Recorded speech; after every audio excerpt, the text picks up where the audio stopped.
ASEAN dengan tradisi menjaga prinsip non-intervensi dan saling menghormati kedaulatan negara mungkin tampak sebagai kawasan yang tidak akan dapat menggabungkan sumber daya militer regional. Namun seiring meningkatnya pertumbuhan wilayah dalam urusan internasional, ASEAN secara aktif kini mulai melihat wacana perlunya pembentukan tim gabungan militer regional untuk mendukung operasi penjaga perdamaian.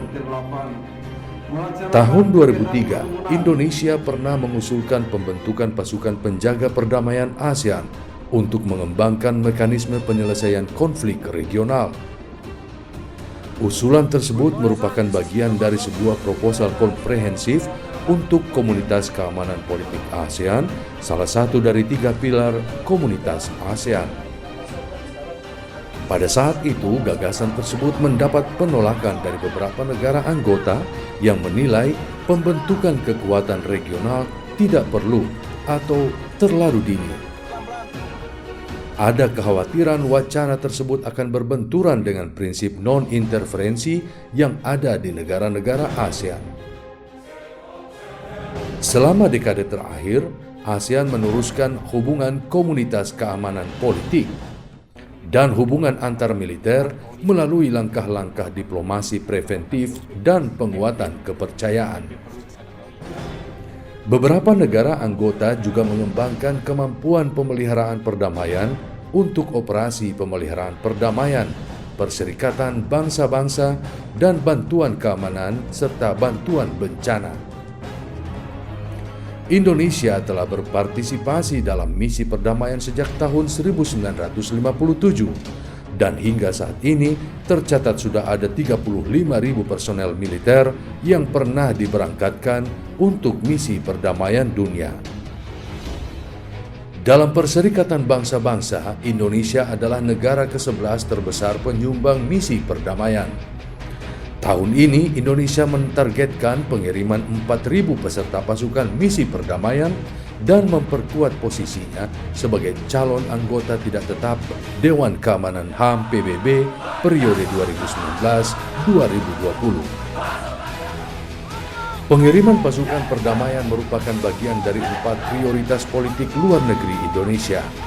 4 prioritas tersebut difokuskan pada perlindungan wilayah negara kesatuan Republik Indonesia, perlindungan warga negara Indonesia di luar negeri, penguatan diplomasi ekonomi, dan partisipasi untuk perdamaian kawasan di wilayah konflik dunia internasional. Saat ini, kebutuhan untuk membangun pasukan penjaga perdamaian ASEAN semakin jelas. Asia Tenggara adalah rumah bagi beberapa konflik internal dan beberapa anggota ASEAN lainnya telah terlibat dalam mengamati inisiatif keamanan di beberapa lokasi konflik di wilayah ini. ASEAN juga telah mengadopsi rencana untuk menerapkan mekanisme regional guna mengatasi tantangan keamanan non-tradisional, termasuk pengembangan kekuatan siaga regional yang dapat digunakan untuk mengatasi bencana lingkungan. Karena sebagian besar anggotanya telah berpartisipasi dalam berbagai tingkat dalam operasi penjaga perdamaian Perserikatan Bangsa-Bangsa dan telah mendirikan pusat-pusat pelatihan pasukan penjaga perdamaian nasional, ASEAN kemudian sepakat untuk membentuk jaringan pusat pelatihan pasukan perdamaian.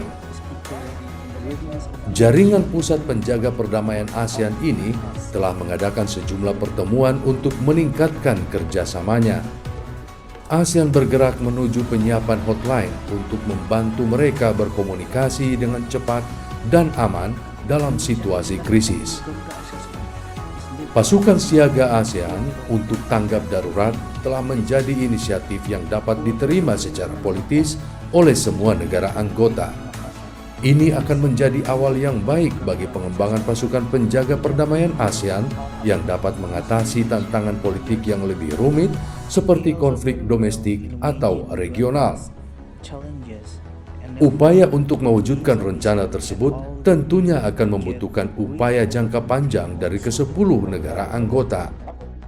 Semua negara anggota perlu memperluas kegiatannya dan berbagi informasi dan pengembangan kapasitas sehingga pada akhirnya membuat kesepakatan siaga bersama untuk mendukung operasi penjaga perdamaian.